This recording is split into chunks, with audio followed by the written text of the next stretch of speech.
Oppan Gangnam Style.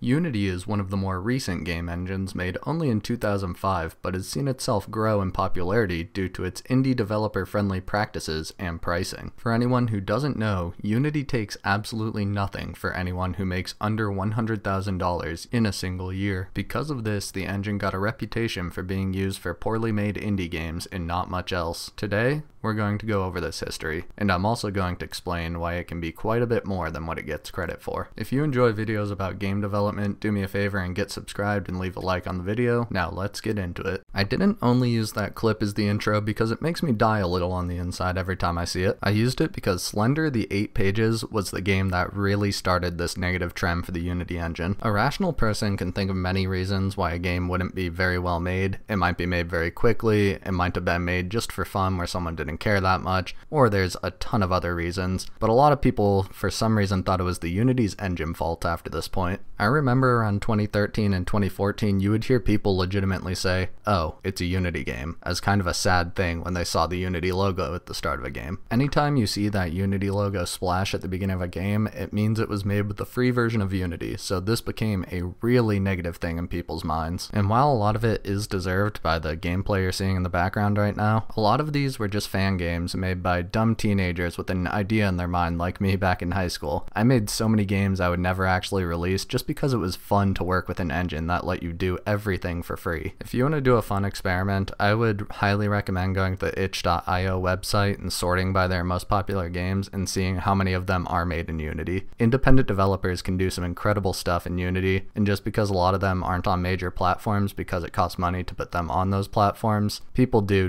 incredible things with it. So back to Slender and the 8 Pages. Why was this game such a big thing? Well, it was the first one that really went viral out of these crappy Unity games, to say the least. This game wasn't even that bad, but it just wasn't super well made because it was made extremely fast. People weren't used to seeing a low effort game become such a huge phenomenon, and after this point, horror games in Unity started to pop up everywhere because horror games are very, very easy to make. The next big reason Unity games got such a bad rap was due to asset flipping. I highly recommend watching the Jim Sterling or another creator's videos on Digital Homicide Studios, back when Steam was a greenlight platform, and that was one of the worst asset flipping situations you ever could have seen. It was essentially a single studio that made dozens of games with the same assets and same code that they bought from someone else and just kept putting them over and over, making no money on it, but filling this platform with everything. And this is why Unity's asset store is as much of a curse as it is a blessing. I use art assets all the time in my 3D games because as an indie developer, making 3D games by yourself is nearly impossible if you don't use any external tools.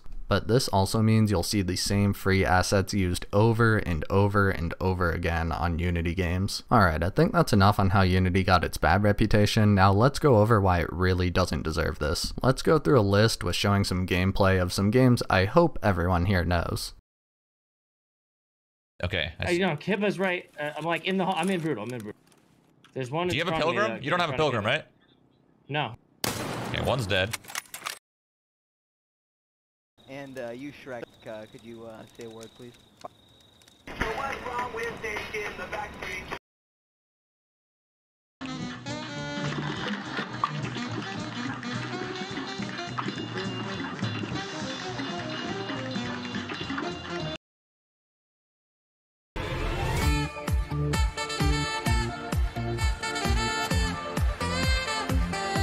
So that's just a small list of some of the best and largest games made in Unity. There's many smaller ones that just didn't gain quite as much traction but are still amazing games, just not made by huge companies. As you can see though, you can make some incredible stuff, but I think the problem comes from the engine starting very basic and you having to add a lot of things to it. But don't think it starting basic is a bad thing. That's for it being so simple for new developers and people picking it up. It's just that good developers and power users learn over time how to really get the most out of it and really make this engine look beautiful for some great games. In conclusion, Unity has gotten bad reputation for a decent reason. It's not really fair, but it did have that for a specific thing happening. However, if there's one thing I want you to come away from this video with, it's that good games are made in Unity. It's not only crappy indie games, it can be AAA games, it can be fantastically huge games too. I'm actually launching my first large-scale multiplayer title from Unity. It's a magic-based loot and shoot, so if you guys want to check that out, I'll have the Steam page linked in the description. Hopefully it's out this month, but no promises. I hope you learned something or at least enjoyed this video. If you did, please make sure to subscribe and like, it really helps me out.